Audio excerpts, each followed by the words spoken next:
Did Prince Harry and Meghan Markle fabricate one of the most complicated and insane stories in royal circles that I've heard in the last 10 plus years I've been watching Royals? Hello everyone, welcome to Royal News Network. My name is Brittany, and today we are talking about Harry and Meghan's dramatic car chase through New York City. They were followed by the paparazzi guys, just like Diana.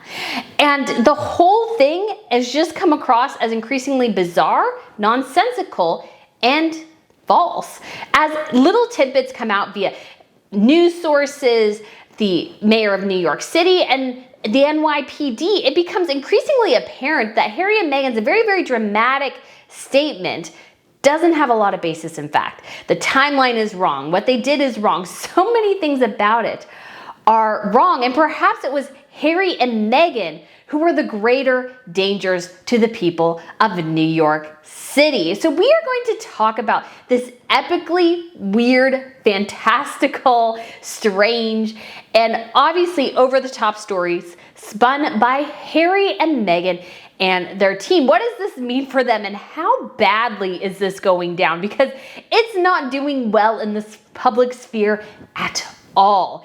And is this going to be the final straw for them? Is Meghan's epic attempt to make a comeback going to crash and burn around their own hubris that they had to basically essentially make up this dramatic tale, trying to make parallels to Diana to make sure the public doesn't forget that Meghan Markle is the next Diana? And don't we ever forget that. So we're gonna go into this weird story today because it is weird. It is weird. But if you guys haven't been here to Royal News Network before, like I said, my name is Brittany. And on this channel, I provide compelling royal commentary about the latest news and sometimes a little bit of gossip as well. In addition, I will be reviewing television shows and movies and sharing a bit about history too. So if you guys are interested in subscribing, I would love to have you back. Feel free to hit that subscribe button. I love this channel. I can't wait to continue seeing it grow and grow and grow. So many things have been happening right now. Obviously, you guys can see my normal backdrop is here, and that's because I am moving. So this is my currently empty studio with lights in it, a couple of my cameras, and that's about it. But this space will one day house both the fashion channel and my regular channel. There'll be so many things here. So I'm just so excited to finally get this done. So you'll have to excuse me if I've been a little behind with posting. I also have a weekly newsletter, Royal Wire.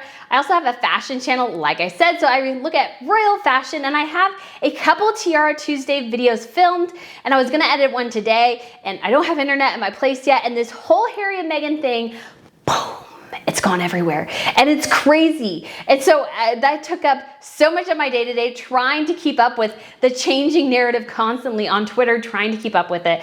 So guys, I will, again, like I said in this video, break it all down for you. I also have an upcoming trip to Germany and Austria. This will be a magical, wonderful, and amazing experience. So if you love the sound of music, you love castles, you love sometimes crazy princes, and Marie Antoinette's mother, we will be going to her palace in Austria. So we will be going to some amazingly crazy, gorgeous locations.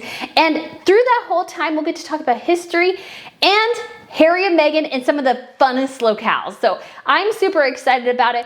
The deadline for that trip is coming up June 7th. So if we don't have a certain number of people signed up, then the trip doesn't get confirmed. So if you guys are thinking about that, just be aware of that deadline. And I'll have a more comprehensive video coming up detailing what we'll be doing, because the more I looked at it again, I'm like, oh my gosh, this is so cool. I'm going to like seeing the locations. I'm like, oh, my heart, my historian heart sings and my royal heart sings. And in Munich, because we'll start the trip in Munich, there's actually two really cool tiaras to see. One is one of the original Lover's Knots tiaras. There's actually more than the Queen Mary, also known as the Cambridge Lover's Knot tiara. There's more than one of those. And we also have this very huge Bavarian, like it's ruby and diamonds. It's this massive tiara. I'll make sure we'll get to see those because I think those are amazing, and I love seeing tiaras up close because there's something about seeing them up close that's just amazing. So guys, feel free. All the links to everything are down below. So back to Harry and Meghan. What the heck happened? I'm sure you're wondering. I'm still wondering myself, because we get little snippets of this here and there, and the story just kind of continues to grow and metastasize, and not in a direction I don't think Harry and Meghan anticipated. In their minds, they think they're always right. And so they just don't think that the story might go sideways on them because they're the harbingers of truth, but it's their truth. There's a difference. And this is huge for everyone. There's a difference between your truth and something called objective truth, which is just simple facts. Like they say when they're analyzing a crime is what you have the witnesses, you perhaps had the criminal's version, and then if you're lucky, you have a camera, and guess what? The camera doesn't lie. So it tells you what's going on. So how did this all come about and get so unbelievably insane? Because it started off rather banal. Although I will say somebody yelled this at Meghan Markle when she arrived to accept the Woman of Vision Award at Hertz Rent-A-Car. So go ahead and take a watch here. Meghan, how do you feel about being part of two broken families? Don't push.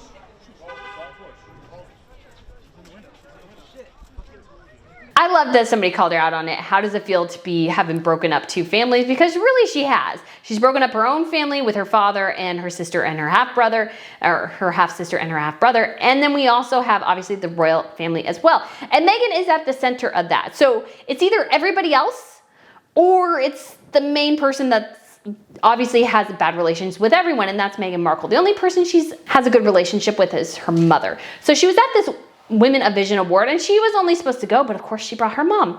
And when they're walking into this venue, who's the person she looks at? Who's the person she cares about? It's her mom. She completely ignores Harry. Harry wasn't supposed to be there either, but he's there. We're not sure why, except for to remind everybody that yes, she is the Duchess of Sussex. Heaven forbid nobody calls her not only Meghan Duchess of Sussex, Meghan, the with a capital T, Duchess of Sussex. Yes, a place she probably can't point out on a map, and can't you tell you 5 things about. That would be my guess. So they're at this event, and Meghan gets up and gives a speech. So go ahead and take a listen here. You can be the visionary of your own life.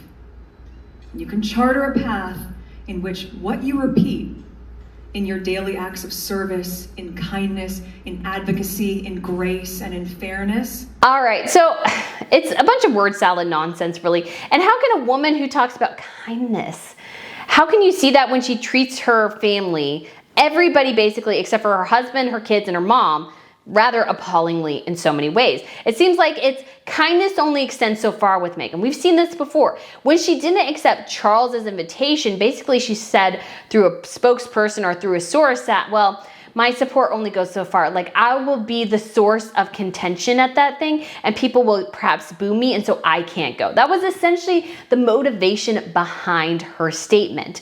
But she loves the spotlight. This is a woman who loves the spotlight. So she won't go to the coronation to support her father-in-law, who gave her basically everything she has now, because everything Meghan Markle has is contingent on that royal title. It's all because of Harry, not because of her individual achievements. It's all because of Harry. She doesn't really seem to understand that, but the only reason anyone gives her the time of day, the only reason Gloria Steinem gives her the time of day is because she's the Duchess of Sussex, nothing else. Nothing more, nothing less.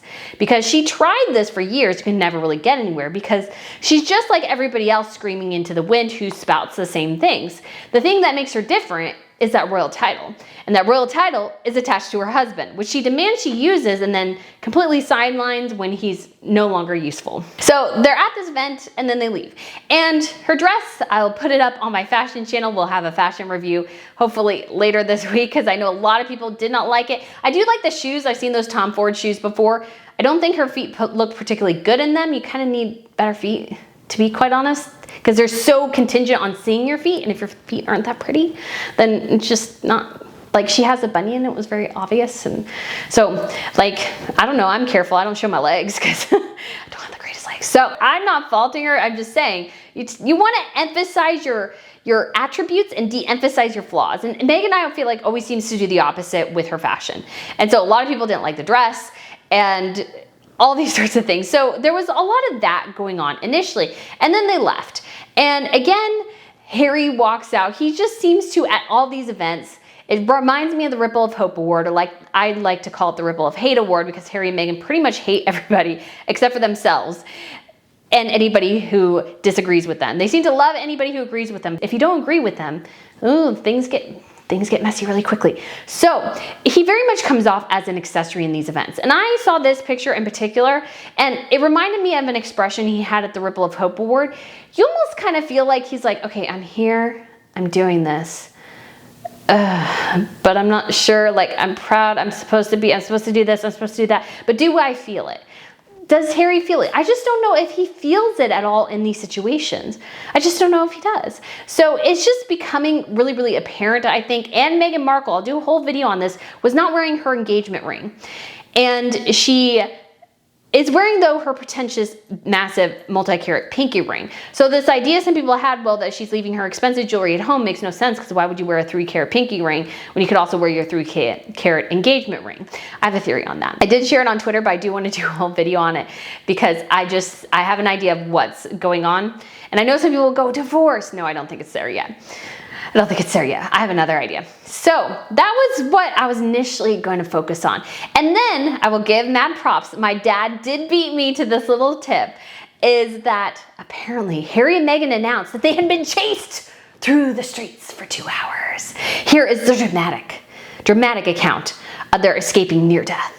Last night, the Duke and Duchess of Sussex and Ms. Ragland were involved in a near catastrophic car chase at the hands of a ring of highly aggressive paparazzi. This relentless pursuit, lasting over 2 hours, resulted in multiple near collisions involving other drivers on the road, pedestrians, and 2 NYPD officers.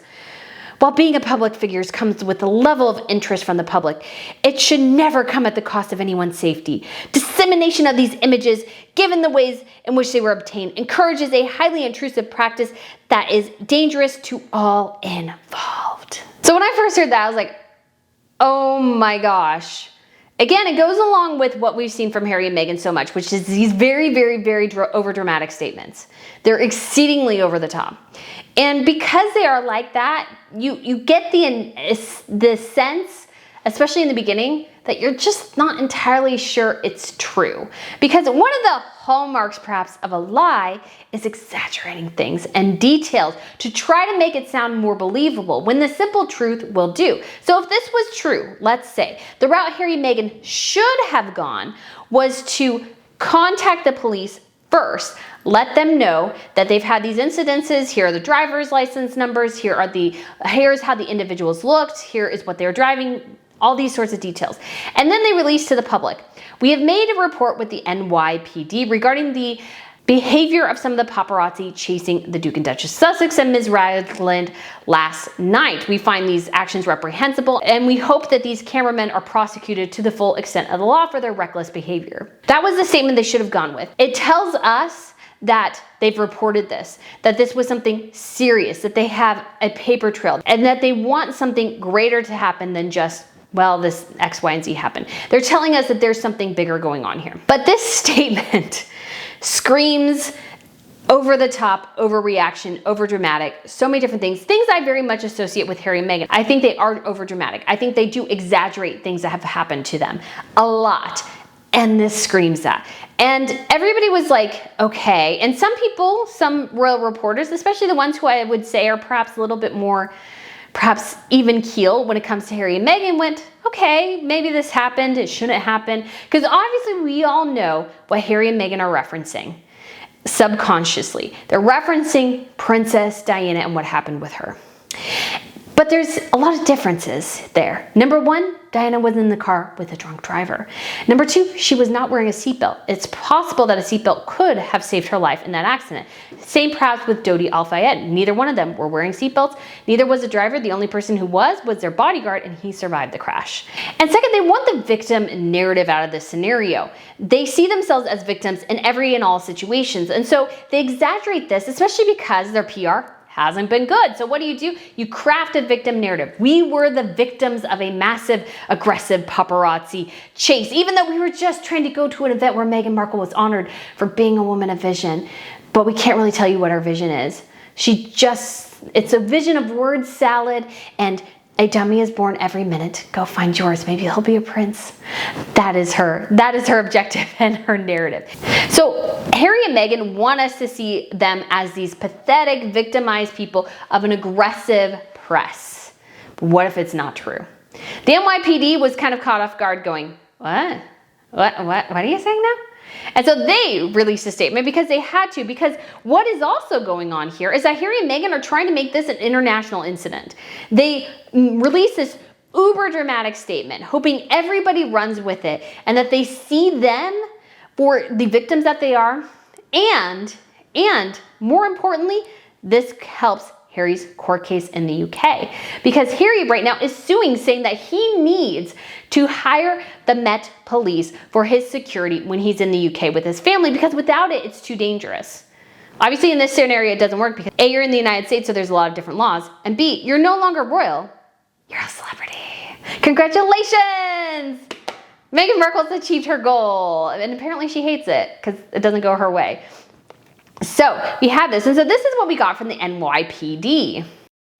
I would find it hard to believe that there was a 2-hour high-speed chase. That would be, I find it hard to believe, but we will find out the exact duration of it. We have a lot of traffic, a lot of movement, a lot of people are using our streets.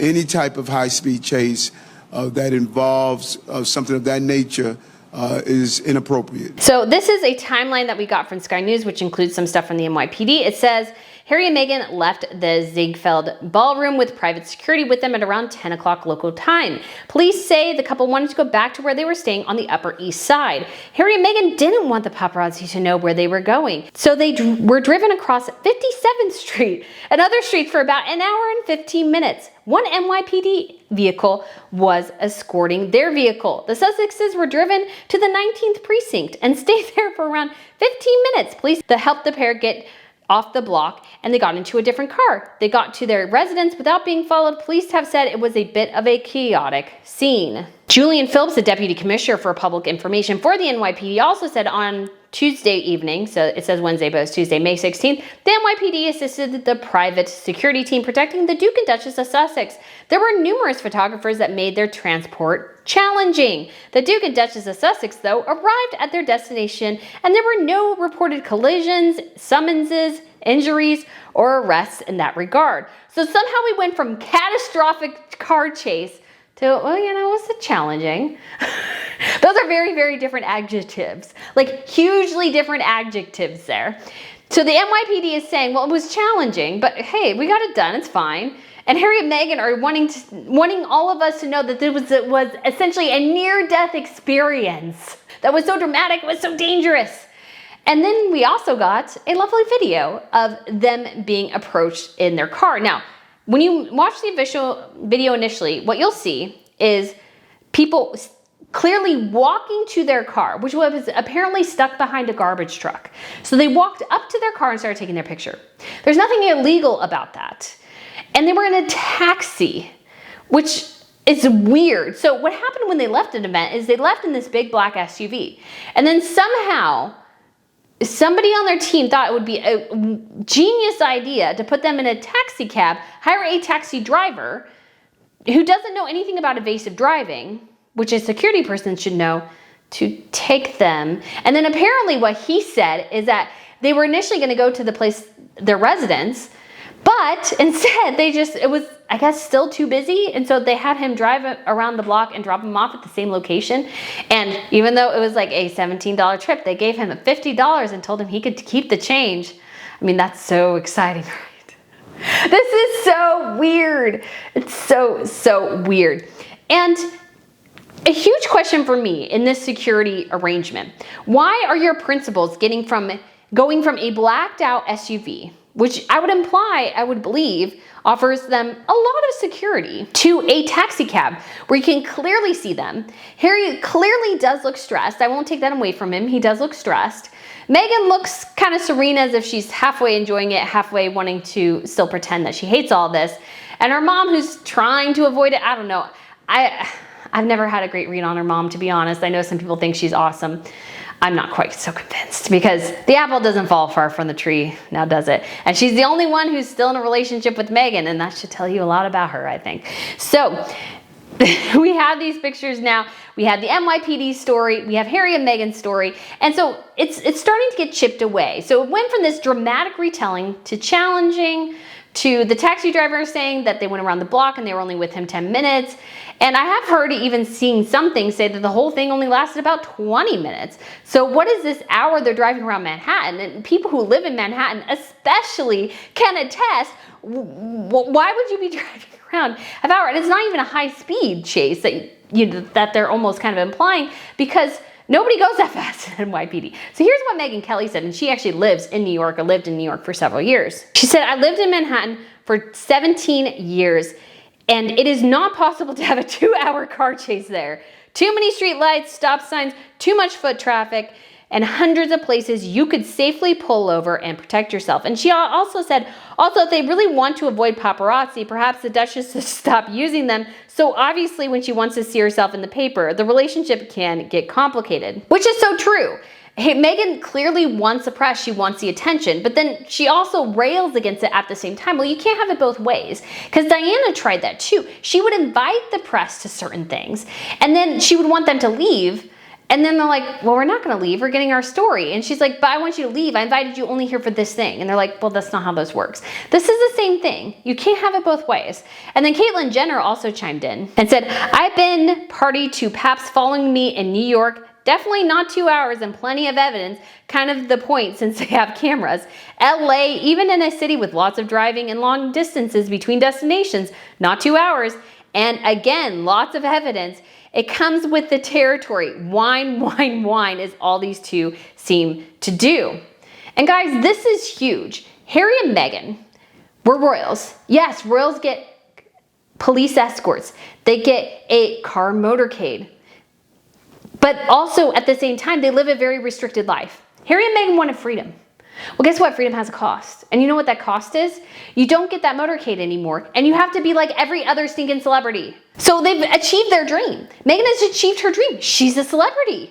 But she now still wants to be treated like royalty, because there's nothing in that story to me, because 2 hours seems way too long. I've been to Manhattan. It's insanely busy all the time. And at that time of night, a lot of people go out late and have dinner late there. So how would you, like, you're literally, you would literally be going in circles for miles. Like, what is the point of that? And it's dangerous for everyone else, because here's the other thing I noticed. Harry and Meghan, their sole reason for not going back to the residence where they're staying at is because they wanted to protect their friends' privacy. So you're telling me, let's just say that this 2-hour car chase is accurate.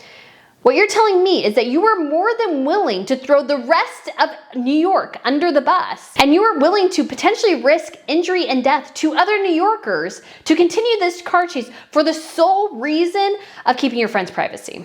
I find that incredibly disturbing, because the greater good in this scenario screams that you go to this destination and tell your friend, I'm sorry I tried.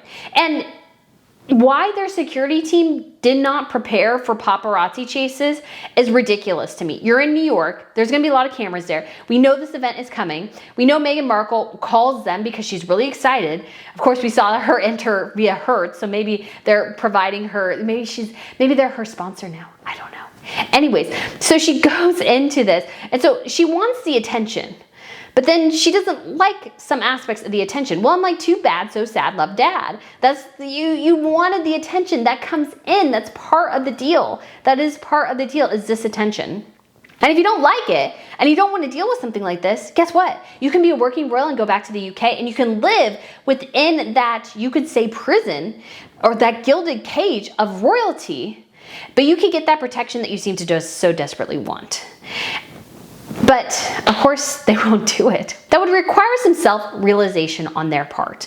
That's what that would require. So this whole thing basically is so unbelievably self-serving. Harry and Meghan were willing to risk everybody else's safety in pursuit of their friend's privacy. Now, granted, if their friend wanted privacy, that's fine. But why not go to a hotel? Why not book a hotel as an avenue in case the heat became too much on you wherever you were? And I'm sorry, but you are a celebrity. Celebrities are followed. We know where celebrities stay. That is part of the public agreement. If you are a celebrity and you court the press, it comes with the territory. So grow up and basically shut up about this, because this is so banal. It's ridiculous that they're making such a big deal about it.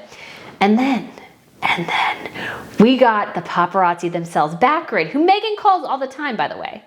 They're always the one who gets her pictures. And they released their own statement, which is pretty damning, you could say, towards Harry and Meghan. It says, at Backgrid, we value transparency and ethics in journalism, which include providing fair and factual responses to claims. We are aware of Prince Harry's statement regarding an alleged near catastrophic car chase involving himself, Meghan Markle, not the Duchess of Sussex, Meghan Markle, I love it, and her mother in New York City on Tuesday night. We want to clarify that we have received photos and videos of last night's events from 4 freelance photographers, 3 of whom were in cars and 1 of whom was riding a bicycle. So he was probably the guy who got off first. It is important to note that these photographers have a professional responsibility to cover newsworthy events and personalities, including public figures such as Prince Harry and Meghan Markle. According to the accounts given by these freelance contributors, they were covering the couple's stay in New York City, including the possibility of a dinner after an award ceremony. They had no intention of causing any distress or harm, as their only tool was their cameras. A few of the photos even show Meghan Markle smiling inside a cab. The photographers report that one of the 4 SUVs from Prince Harry's security escort was driving in a manner that could be perceived as reckless. The vehicle was blocking off streets, and in one video it is shown being pulled over by the police. We understand that Prince Harry and Meghan Markle's security detail had a job to do, and we respect their work. We do, however, want to point out that according to the photographers present, there were no near collisions or near crashes during the incident. The photographers have reported feeling that the couple was not in immediate danger at any point. Yeah, this story isn't working out too well for them. It's really, really not. People think they're loons. Because it kind of comes across that way, I hate to say. They really do come across quite badly in this story because, again, you are being followed. Well, you're a public figure, and you even said in your statement you're a public figure, so you will be followed. What is the problem here? And sometimes, yes, perhaps that may get too aggressive and may make you feel uncomfortable. But if you don't like it, if you want the security detail you had in the UK, well, guess what? You need to be a working royal again and live in the UK. You cannot have it both ways, and definitely not with my taxpayer dollars, because what you feel like they're advocating for is that internationally protected person status, which means everywhere they go, they get a motorcade, pretty much. And I am vehemently against that because I don't think my taxpayer dollars should go to somebody who basically is trying to make their money off the back of Hollywood and provides no public service to anything beyond their own self-interest. That's not what my taxpayer dollars should be used for. Obviously, my taxpayer dollars are abused in lots of different ways. But if Harry and Meghan got that, I think the public, especially America, would be livid. They're already not like this, would make that would just like crater whatever popularity they had left. So why is this story coming out? Because that's the key thing here. What the heck? Why did they think this was a good idea? Well, Harry and Meghan right now, well, particularly Harry, is in a court case with Revic. So this is the organization within the UK that determines who is considered an internationally protected person. Harry was removed from that list when he decided to initiate Brexit. And he's still PO'd about that. And he wants to get back on it, particularly when he's in the UK. He wants to pay privately for Met Security. And Met Security's like, we're not for sale. And because you no longer fit within this realm anymore, because you no longer are representing the head of state, which he was as a royal, you don't get this. You don't get this. And Harry is miffed about it. And I think it comes down to, again, that internationally protected person status, because they don't want to pay for the massive security bill they have because they seem to think that everybody in the world is that interested in them. Yes, people want their pictures, but do they want to harm them? No. The only people we've known within the royal sphere that have had actual threats against them are King Charles, who's had eggs thrown at him. I would say probably Camilla, because she has been the source of a lot of contention and hate over the years. We also have Princess Catherine Amalia of the Netherlands. She had death threats against her and they had to pull her out of university. And then obviously the Queen herself. The last year of her life, a man scaled the walls of Windsor Castle to try to kill her.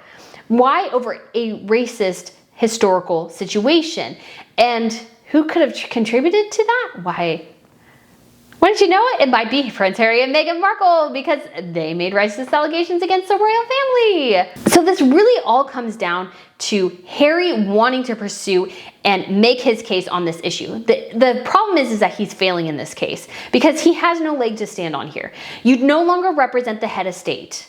You cannot get Met security even if you say you're going to pay for it. Because at the end of the day, the taxpayer is still going to eat some of the cost of this, regardless. Because whether it's admin, scheduling, whatever, somehow the taxpayers will be part of this entire scenario. They will. So this whole thing comes off as a desperate attempt to try to make his case. The thing is, it doesn't work. Like I said, you're not in the UK, bud. You're in the United States. The laws are different. Again, if you want that protection, there is a gentleman's agreement between Buckingham Palace and the press offices. Pictures of Catherine, the Princess of Wales, and William and their children taken without their permission by, you could say, freelance photographers on their off time are not published. Yes, they still get out there, but they're not published in the official papers because there is an agreement. The protection Harry desperately wants is in the UK. Meghan Markle wanted celebrity. This is a cost. You have to live with this. If you can't do it, then you need to make life changes. And it's not making everybody else in the world pay for your security and portraying yourself as a victim in order to get other people to cover your security. This is your problem, Harry. You need to deal with it. Meghan Markle, this is your problem. You need to deal with it. Because I'm sure Britney Spears, Paris Hilton, Lindsay Lohan, all the Kardashians have probably stories that would terrify you about what paparazzi have done. And you know what? They don't complain about it. They get on with their job because they understand there is a social contract here. If you are famous, if you are well known, you have a certain level of scrutiny and you live a different life than other people. But it's a trade-off. Everything is a trade-off. You cannot get everything in life. The monarchy comes with a lot of restrictions on your life. How you live it, what you do, who your friends are, what your events are, how you live your life is very restricted. And then on the flip side, you get this massive security. You get access to jewelry. You get to go on foreign tours. You get to meet dignitaries. That is the trade-off. If you want to live a celebrity life like Harry and Meghan, you get freedom. You can do whatever you want. You can have the friends with people the palace would say, no, that's a little fishy. And you can go to events where you can get meaningless and pointless awards if you want to. But on the flip side, you don't get security. You don't get access to the jewels. You don't get all those sorts of diplomatic inroads that you get when you are royal. There's a difference between royalty and celebrity. And that Harry and Meghan thought they could ramrod through this story and that nobody would question it is insane. Because obviously, I'm so sorry to Harry and Meghan, I just don't buy this story. Yes, perhaps you were chased a bit, but was it any worse than anything else a celebrity has seen? Probably not. So guys, let me know what you think. Let me know, do you think any of this case is true? Let me know what you think is going on. Thank you guys so much for watching. I look forward to seeing you again soon. Bye.